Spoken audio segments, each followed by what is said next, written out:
ಪ್ರಿಯ ಸ್ನೇಹಿತರೆ, ಸುತ್ತಮುತ್ತಲು ಯೂಟ್ಯೂಬ್ ಚಾನಲ್ಗೆ ನಿಮ್ಮೆಲ್ಲರಿಗೂ ಸ್ವಾಗತ ಸುಸ್ವಾಗತ. ಯುರೋಪಿನ ಹೃದಯ ಭಾಗದಲ್ಲಿ ನೆಲೆಸಿರೋ ಒಂದು ಶಕ್ತಿಶಾಲಿ ದೇಶ. ವಿಜ್ಞಾನ, ತಂತ್ರಜ್ಞಾನ, ಆರ್ಥಿಕತೆ ಮತ್ತು ಇತಿಹಾಸ ಈ ನಾಲ್ಕರಲ್ಲೂ ತನ್ನದೇ ಆದ ಗುರುತು ಮೂಡಿಸಿರುವ ರಾಷ್ಟ್ರ. ಆಲ್ಬರ್ಟ್ ಐನ್ಸ್ಟೀನ್ ಅಂತಹ ಮಹಾನ್ ವಿಜ್ಞಾನಿಯ ಜನ್ಮಭೂಮಿ. BMW, ಮರ್ಸಿಡೆಸ್ ಬೆಂಜ್, ವಾಕ್ಸ್ವ್ಯಾಗನ್ ಮುಂತಾದ ವಿಶ್ವಪ್ರಸಿದ್ಧ ಕಾರ್ ಬ್ರ್ಯಾಂಡ್ಗಳ ತವರೂರು. ಒಂದು ಕಡೆ ನೈಸರ್ಗಿಕ ಸೌಂದರ್ಯದಿಂದ ಕಂಗೊಳಿಸೋ ಬವೇರಿಯನ್ ಆಲ್ಪ್ಸ್ ಪರ್ವತಗಳು, ಮತ್ತೊಂದು ಕಡೆ ಇತಿಹಾಸಕ್ಕೆ ಸಾಕ್ಷಿಯಾಗಿರುವ ಬರ್ಲಿನ್ ವಾಲ್. ನೆಪೋಲಿಯನ್ ಬೋನಪಾರ್ಟೆಯಿಂದ ಹಿಡಿದು ಅಡಾಲ್ಫ್ ಹಿಟ್ಲರ್ ತನಕ ಜಗತ್ತಿನ ಇತಿಹಾಸವನ್ನು ಬದಲಿಸಿದ ಅನೇಕ ಘಟನೆಗಳಿಗೆ ಸಾಕ್ಷಿಯಾದ ಈ ದೇಶ ಇಂದು ವಿಶ್ವದ ಅತ್ಯಂತ ಅಭಿವೃದ್ಧಿ ಹೊಂದಿದ ಮತ್ತು ಪ್ರಭಾವಶಾಲಿ ರಾಷ್ಟ್ರಗಳಲ್ಲಿ ಒಂದಾಗಿದೆ. ಇದು ಜರ್ಮನಿ ದೇಶದ ರೋಚಕ ಕಥೆ. ಇಂದು ಈ ದೇಶದ ಇತಿಹಾಸ, ತಂತ್ರಜ್ಞಾನ, ಸಂಸ್ಕೃತಿ ಮತ್ತು ಕುತೂಹಲಕಾರಿ ವಿಚಾರಗಳನ್ನು ಈ ವಿಡಿಯೋ ಮೂಲಕ ತಿಳಿದುಕೊಳ್ಳೋದಕ್ಕೆ ಪ್ರಯತ್ನ ಮಾಡೋಣ. ಅದಕ್ಕೂ ಮೊದಲು ನೀವು ನಮ್ಮ ಸುತ್ತಮುತ್ತಲು ಯೂಟ್ಯೂಬ್ ಚಾನಲ್ಗೆ ಸಬ್ಸ್ಕ್ರೈಬ್ ಆಗದೆ ಹೋದರೆ ಸಬ್ಸ್ಕ್ರೈಬ್ ಆಗಿ. ಈ ವಿಡಿಯೋ ನಿಮಗೆ ಇಷ್ಟ ಆದರೆ ಲೈಕ್ ಮತ್ತು ಶೇರ್ ಮಾಡೋದನ್ನು ಮರಿಬೇಡಿ. ಸ್ನೇಹಿತರೆ, ಜರ್ಮನಿಯನ್ನು ಅಧಿಕೃತವಾಗಿ ಫೆಡರಲ್ ರಿಪಬ್ಲಿಕ್ ಆಫ್ ಜರ್ಮನಿ ಎಂದು ಕರೆಯಲಾಗುತ್ತೆ. ಮಧ್ಯ ಯುರೋಪಿನ ಅತ್ಯಂತ ಅಭಿವೃದ್ಧಿ ಹೊಂದಿದ ಮತ್ತು ಪ್ರಭಾವಶಾಲಿ ರಾಷ್ಟ್ರಗಳಲ್ಲಿ ಒಂದಾಗಿದೆ. ಉತ್ತರದಲ್ಲಿ ಉತ್ತರ ಸಮುದ್ರ ಮತ್ತು ಬಾಲ್ಟಿಕ್ ಸಮುದ್ರ, ದಕ್ಷಿಣದಲ್ಲಿ ಆಲ್ಪ್ಸ್ ಪರ್ವತಗಳು ಈ ದೇಶದ ಭೌಗೋಳಿಕ ಸೌಂದರ್ಯವನ್ನು ಹೆಚ್ಚಿಸುತ್ತೆ. ಜರ್ಮನಿಯ ಜೊತೆ ಡೆನ್ಮಾರ್ಕ್, ಆಸ್ಟ್ರಿಯಾ, ಸ್ವಿಟ್ಜರ್ಲ್ಯಾಂಡ್, ಪೋಲ್ಯಾಂಡ್, ಚೆಕ್ ರಿಪಬ್ಲಿಕ್, ಫ್ರಾನ್ಸ್, ಬೆಲ್ಜಿಯಂ, ಲಕ್ಸಂಬರ್ಗ್ ಮತ್ತು ನೆದರ್ಲ್ಯಾಂಡ್ ದೇಶಗಳು ಗಡಿಯನ್ನು ಹಂಚಿಕೊಂಡಿದ್ದಾವೆ. ಇದರ ಒಟ್ಟು ವಿಸ್ತೀರ್ಣ ಸುಮಾರು 3,57,588 ಚದರ ಕಿಲೋಮೀಟರ್ಗಳಾಗಿದೆ. ಬರ್ಲಿನ್ ನಗರ ಈ ದೇಶದ ರಾಜಧಾನಿಯಾಗಿದೆ. ಇದು ದೇಶದ ಅತಿ ದೊಡ್ಡ ನಗರವೂ ಹೌದು. ಜರ್ಮನಿಯ ಒಟ್ಟು ಜನಸಂಖ್ಯೆ ಸುಮಾರು 84 ಮಿಲಿಯನ್ ಆಗಿದೆ. ಇದು ಯುರೋಪಿಯನ್ ಒಕ್ಕೂಟದ ಅತ್ಯಧಿಕ ಜನಸಂಖ್ಯೆಯನ್ನು ಹೊಂದಿರುವ ದೇಶವಾಗಿದೆ. ಜರ್ಮನಿ ಸುಮಾರು 16 ರಾಜ್ಯಗಳಿಂದ ನಿರ್ಮಿತವಾದ ಒಂದು ಒಕ್ಕೂಟ ರಾಷ್ಟ್ರವಾಗಿದೆ. ಈ ದೇಶದಲ್ಲಿ ಬವೇರಿಯಾ ಅತಿ ದೊಡ್ಡ ರಾಜ್ಯವಾಗಿದ್ದರೆ ಬ್ರೆಮೆನ್ ಅತಿ ಚಿಕ್ಕ ರಾಜ್ಯವಾಗಿದೆ. ಜರ್ಮನಿಯ ಅಧಿಕೃತ ಭಾಷೆ ಜರ್ಮನ್ ಆಗಿದೆ. ಜರ್ಮನಿಯ ಶಿಕ್ಷಣ ವ್ಯವಸ್ಥೆ ವಿಶ್ವದಲ್ಲೇ ಅತ್ಯುತ್ತಮ ವ್ಯವಸ್ಥೆಗಳಲ್ಲೇ ಒಂದಾಗಿದೆ. ಸುಮಾರು 99% ಸಾಕ್ಷರತಾ ಪ್ರಮಾಣವನ್ನು ಹೊಂದಿರುವ ಈ ದೇಶ ಉಚಿತ ಮತ್ತು ಕಡ್ಡಾಯ ಶಾಲಾ ಶಿಕ್ಷಣದ ಜೊತೆಗೆ ಡ್ಯುಯಲ್ ಎಜುಕೇಷನ್ ಸಿಸ್ಟಮ್ ಎಂಬ ವಿಶೇಷ ವ್ಯವಸ್ಥೆಯನ್ನು ಹೊಂದಿದೆ. ಇದರಲ್ಲಿ ವಿದ್ಯಾರ್ಥಿಗಳು ತರಗತಿಯ ಅಧ್ಯಯನದ ಜೊತೆಗೆ ಕೈಗಾರಿಕಾ ತರಬೇತಿಯನ್ನು ಕೂಡ ಪಡಿತಾರೆ. ಇದೇ ಕಾರಣಕ್ಕೆ ಜರ್ಮನಿಯಲ್ಲಿ ಅತ್ಯಂತ ನಿಪುಣ ಕಾರ್ಮಿಕರು ಮತ್ತು ಇಂಜಿನಿಯರ್ಗಳು ನಿರ್ಮಾಣ ಆಗ್ತಾರೆ. ಜರ್ಮನಿಯ ಇತಿಹಾಸದಲ್ಲಿಯೇ ಒಂದು ಮಹತ್ವದ ಸಾಧನೆ ಅಂದರೆ 1455ರಲ್ಲಿ ಜಾನ್ಸ್ ಗುಟೆನ್ಬರ್ಗ್ ಮುದ್ರಣ ಯಂತ್ರವನ್ನು ಅಭಿವೃದ್ಧಿಪಡಿಸಿ ಗುಟೆನ್ಬರ್ಗ್ ಬೈಬಲನ್ನು ಮುದ್ರಿಸ್ತಾರೆ. ಇದು ವಿಶ್ವದ ಮೊದಲ ದೊಡ್ಡ ಪ್ರಮಾಣದಲ್ಲಿ ಮುದ್ರಿಸಲಾದ ಪುಸ್ತಕ ಅಂತ ಪರಿಗಣಿಸಲಾಗುತ್ತೆ. ಜರ್ಮನಿಯ ಕರೆನ್ಸಿಗೆ ಅಧಿಕೃತವಾಗಿ ಯೂರೋ ಎನ್ನಲಾಗುತ್ತೆ. ಪ್ರಸ್ತುತ ಯೂರೋ ಮೌಲ್ಯ ಸುಮಾರು 98ರಿಂದ 100 ರೂಪಾಯಿಗಳ ನಡುವೆ ಬದಲಾಗುತ್ತೆ. ಇಂದು ಜರ್ಮನಿ ತನ್ನ ಬಲಿಷ್ಠ ಆರ್ಥಿಕತೆ, ತಂತ್ರಜ್ಞಾನ, ಶಿಕ್ಷಣ ವ್ಯವಸ್ಥೆ ಮತ್ತು ಶಿಸ್ತಿನ ಜೀವನ ಶೈಲಿಯಿಂದ ವಿಶ್ವದ ಅತ್ಯಂತ ಪ್ರಭಾವಿ ರಾಷ್ಟ್ರಗಳಲ್ಲಿ ಒಂದಾಗಿ ಗುರುತಿಸಿಕೊಂಡಿದೆ.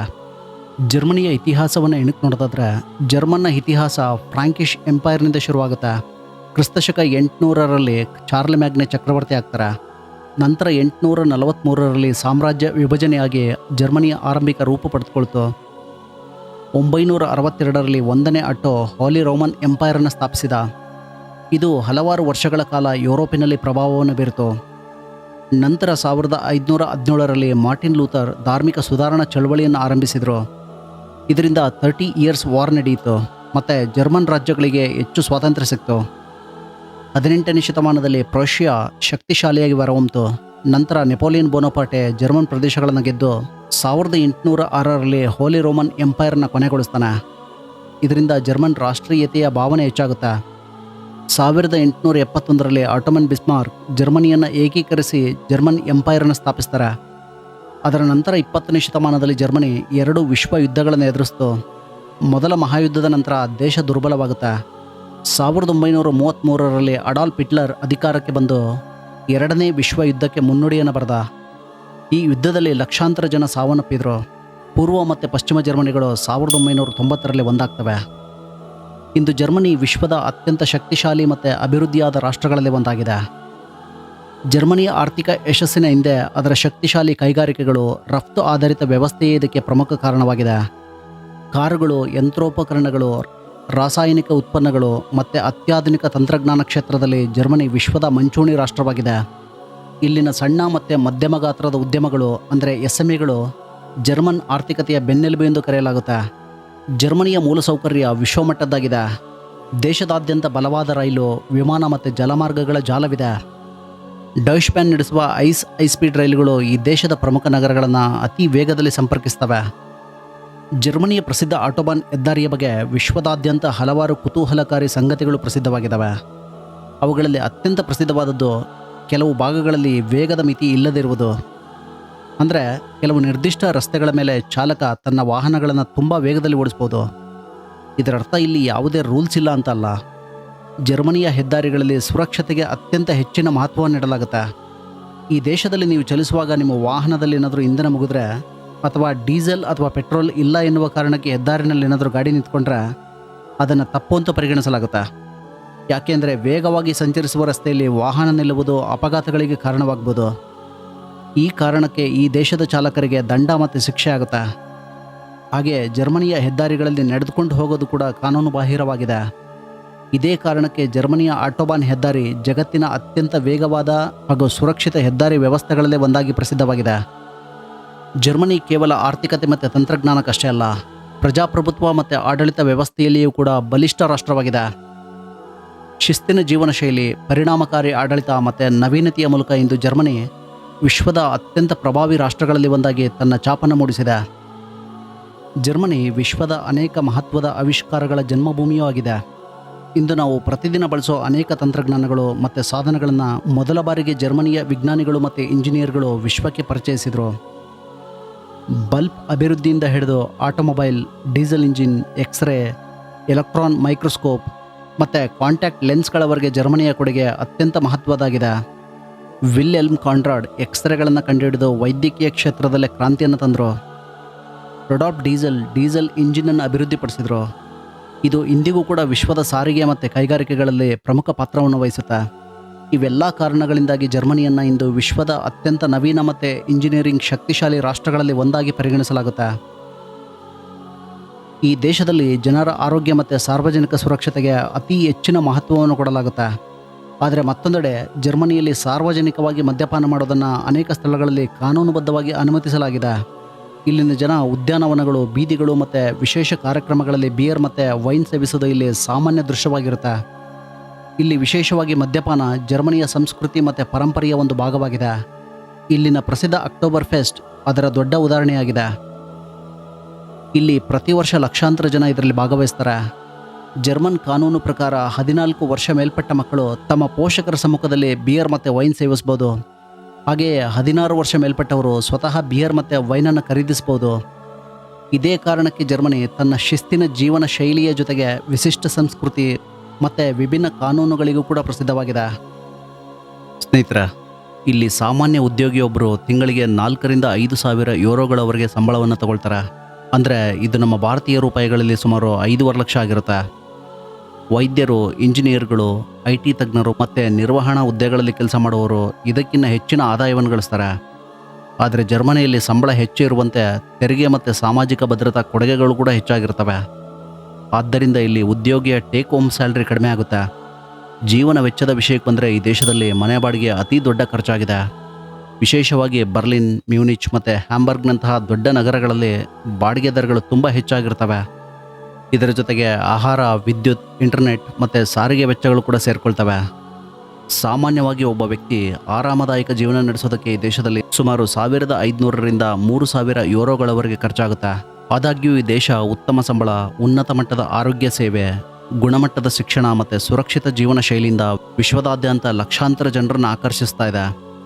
ಜರ್ಮನಿಯಲ್ಲಿ ಫುಟ್ಬಾಲ್ ನ್ಯಾಷನಲ್ ಲೀಗ್ಗೆ ಬುಂಡೆಸ್ಲಿಗಾ ಅಂತ ಕರೀತಾರೆ. ಇಲ್ಲಿ ಫುಟ್ಬಾಲ್ ಕೇವಲ ಒಂದು ಕ್ರೀಡೆ ಅಲ್ಲ, ಅದು ಜನರ ಭಾವನೆ ಮತ್ತು ಜೀವನ ಶೈಲಿಯ ಒಂದು ಭಾಗವಾಗಿದೆ. ದೇಶದಾದ್ಯಂತ ಲಕ್ಷಾಂತರ ಜನ ಫುಟ್ಬಾಲನ್ನು ಅಪಾರ ಉತ್ಸಾಹದಿಂದ ಅನುಸರಿಸ್ತಾರೆ. ಜರ್ಮನಿಯ ರಾಷ್ಟ್ರೀಯ ಫುಟ್ಬಾಲ್ ತಂಡ ವಿಶ್ವದ ಯಶಸ್ವಿ ತಂಡಗಳಲ್ಲೇ ಒಂದಾಗಿದೆ. ಈ ದೇಶ ಸುಮಾರು 4 ಬಾರಿ ಫಿಫಾ ವರ್ಲ್ಡ್ ಕಪ್ ಅನ್ನು ಗೆದ್ದಿದೆ. ಈ ದೇಶದ ಪ್ರಮುಖ football club FC Bayern Munich ವಿಶ್ವದ ಅತ್ಯಂತ ಶಕ್ತಿಶಾಲಿ ಫುಟ್ಬಾಲ್ ಕ್ಲಬ್ಗಳಲ್ಲೇ ಒಂದಾಗಿದೆ. ಜೊತೆಗೆ ಬೊರುಸಿಯಾ ಡಾರ್ಟ್ಮಂಡ್ ತನ್ನ ಉತ್ಸಾಹಭರಿತ ಅಭಿಮಾನಿಗಳು ಮತ್ತು ಅದ್ಭುತ ಸ್ಟೇಡಿಯಂ ವಾತಾವರಣಕ್ಕಾಗಿ ಜಗತ್ತಿನಲ್ಲಿಯೇ ಪ್ರಸಿದ್ಧವಾಗಿದೆ. ಜರ್ಮನಿಯ ಕ್ರೀಡಾ ಸಂಸ್ಕೃತಿ ಕೇವಲ ಫುಟ್ಬಾಲ್ಗೆ ಮಾತ್ರ ಸೀಮಿತವಾಗಿಲ್ಲ. ಇಲ್ಲಿ ಮೋಟಾರ್ ಸ್ಪೋರ್ಟ್ಸ್ಗೂ ಕೂಡ ಅಪಾರ ಜನಪ್ರಿಯತೆ ಇದೆ. ವಿಶೇಷವಾಗಿ ಮೈಕಲ್ ಶುಮಾಶೇರ್ ಮತ್ತು ಸೆಬಾಸ್ಟಿಯನ್ ವೆಟೆಲ್ ಅವರಂತಹ ಚಾಲಕರು ಜರ್ಮನಿಯನ್ನು ಫಾರ್ಮುಲಾ 1 ಲೋಕದಲ್ಲಿ ಹೆಮ್ಮೆಯಿಂದ ರೆಪ್ರೆಸೆಂಟ್ ಮಾಡಿದ್ದಾರೆ. ಬೋರಿಸ್ ಬೇಕರ್ ಮತ್ತು ಸ್ಟೆಫಿ ಗ್ರಾಫ್ ಅವರಂತಹ ದಿಗ್ಗಜ ಆಟಗಾರರು ಟೆನ್ನಿಸ್ ಕ್ಷೇತ್ರದಲ್ಲಿ ಜರ್ಮನಿಗೆ ವಿಶ್ವಮಟ್ಟದ ಖ್ಯಾತಿ ತಂದಿದ್ದಾರೆ. ಜರ್ಮನಿಗೆ ಸಂಬಂಧಿಸಿದ ವಿಜ್ಞಾನಿಗಳು, ಲೇಖಕರು ಮತ್ತು ಸಂಶೋಧಕರು ಸೇರಿ ಸುಮಾರು ಬರೋಬ್ಬರಿ 100ಕ್ಕೂ ಹೆಚ್ಚು ನೊಬೆಲ್ ಪ್ರೈಸ್ಗಳನ್ನು ಗೆದ್ದಿದ್ದಾರೆ. ಜರ್ಮನಿ ವಿಶ್ವದಲ್ಲೇ ಅತಿ ಹೆಚ್ಚು ನೊಬೆಲ್ ಪ್ರಶಸ್ತಿ ಪಡೆದ ದೇಶಗಳಲ್ಲಿ ಒಂದಾಗಿದೆ. ಸ್ನೇಹಿತರೆ, ಇತರ ದೇಶಗಳಿಗೆ ಹೋಲಿಸಿದರೆ ಜರ್ಮನಿಯ ಕೆಲವು ಸಂಪ್ರದಾಯಗಳು ಮತ್ತು ಸಾಮಾಜಿಕ ನಿಯಮಗಳು ತುಂಬ ವಿಭಿನ್ನವಾಗಿದ್ದಾವೆ. ಉದಾಹರಣೆಗೆ, ಅನೇಕ ದೇಶಗಳಲ್ಲಿ ಜನರು ತಮ್ಮ ಹುಟ್ಟುಹಬ್ಬವನ್ನು ಮುಂಚಿತವಾಗಿ ಆಚರಿಸ್ತಾರೆ ಅಥವಾ ಶುಭಾಶಯವನ್ನು ಹೇಳ್ತಾರೆ. ಆದರೆ ಜರ್ಮನಿಯಲ್ಲಿ ಅದನ್ನು ದುರಾದೃಷ್ಟ ಅಂತ ನಂಬಲಾಗುತ್ತೆ. ಅದಕ್ಕಾಗಿಯೇ ಇಲ್ಲಿನ ಜನ ಹುಟ್ಟುಹಬ್ಬದ ದಿನವೇ ಶುಭಾಶಯವನ್ನು ತಿಳಿಸ್ತಾರೆ. ಅದೇ ರೀತಿಯಾಗಿ ಫೋನ್ ಸಂಭಾಷಣೆಯಲ್ಲಿಯೂ ಕೂಡ ಜರ್ಮನಿಯ ಜನರ ಶೈಲಿ ಸ್ವಲ್ಪ ವಿಭಿನ್ನವಾಗಿದೆ. ಹಲವಾರು ದೇಶಗಳಲ್ಲಿ ಜನರು ಹಲೋ ಎಂದು ಮಾತನ್ನು ಆರಂಭಿಸ್ತಾರೆ. ಆದರೆ ಜರ್ಮನಿಯಲ್ಲಿ ಅನೇಕರು ನೇರವಾಗಿ ತಮ್ಮ ಹೆಸರನ್ನು ಹೇಳುವುದು ಅಥವಾ ವಿಷಯಕ್ಕೆ ಬರುವುದು ಸಾಮಾನ್ಯವಾಗಿದೆ. ಜರ್ಮನ್ ಸಂಸ್ಕೃತಿಯಲ್ಲಿ ಸಮಯ ಪಾಲನೆ, ನೇರ ಮಾತು ಮತ್ತು ಸ್ಪಷ್ಟತೆಗಳಿಗೆ ಹೆಚ್ಚಿನ ಮಹತ್ವವನ್ನು ನೀಡಲಾಗುತ್ತೆ. ಇದೇ ಕಾರಣಕ್ಕೆ ಜರ್ಮನಿಯ ಜನರನ್ನು ಡಿಸಿಪ್ಲಿನ್ ಮತ್ತು ಪ್ರಾಕ್ಟಿಕಲ್ ಮನೋಭಾವ ಹೊಂದಿರುವವರಾಗಿ ಪರಿಗಣಿಸಲಾಗುತ್ತೆ. ಆಸಕ್ತಿದಾಯಕ ವಿಷಯವೇನೆಂದರೆ, ಜರ್ಮನಿಯ ಕಾನೂನಿನಲ್ಲಿ ಒಂದು ಅಚ್ಚರಿಯ ಸಂಗತಿ ಇದೆ. ಇಲ್ಲಿ ಒಬ್ಬ ಕೈದಿ ಜೈಲಿನಿಂದ ತಪ್ಪಿಸ್ಕೊಂಡ್ರೆ ಕೇವಲ ತಪ್ಪಿಸಿಕೊಂಡ ಕಾರಣಕ್ಕೆ ಅವನಿಗೆ ಹೆಚ್ಚುವರಿ ಶಿಕ್ಷೆ ಆಗೋದಿಲ್ಲ. ಯಾಕೆ ಅಂದರೆ ಜರ್ಮನ್ ಕಾನೂನಿನ ಪ್ರಕಾರ ಸ್ವಾತಂತ್ರ್ಯವನ್ನು ಬಯಸುವುದು ಮಾನವನ ಸಹಜ ಹಕ್ಕು ಮತ್ತು ಸ್ವಭಾವವಾಗಿದೆ. ಇದರ ಅರ್ಥ ಕೈದಿಗಳನ್ನು ಸಂಪೂರ್ಣವಾಗಿ ಬಿಟ್ಟೇ ಬಿಡ್ತಾರೆ ಅಂತಲ್ಲ. ಪೊಲೀಸರು ಅವನನ್ನು ಮತ್ತೆ ಹಿಡಿದು ಜೈಲಿಗೆ ಕಳಿಸ್ತಾರೆ. ಮತ್ತೆ ಆತ ತನ್ನ ಉಳಿದ ಶಿಕ್ಷೆಯನ್ನು ಪೂರ್ಣಗೊಳಿಸಲೇಬೇಕಾಗುತ್ತೆ. ಈ ಕಾರಣಕ್ಕಾಗಿ ಜರ್ಮನಿಯ ಈ ಕಾನೂನು ವಿಶ್ವದ ಅತ್ಯಂತ ವಿಚಿತ್ರ ಮತ್ತು ಕುತೂಹಲಕಾರಿ ಕಾನೂನುಗಳಲ್ಲಿ ಒಂದಾಗಿದೆ. ಸ್ನೇಹಿತರೆ, ಜರ್ಮನಿಯ ಇತಿಹಾಸದಲ್ಲಿ ಅತ್ಯಂತ ದುಃಖಕರ ಅಧ್ಯಾಯವೆಂದರೆ ಅದು 2ನೇ ವಿಶ್ವಯುದ್ಧ.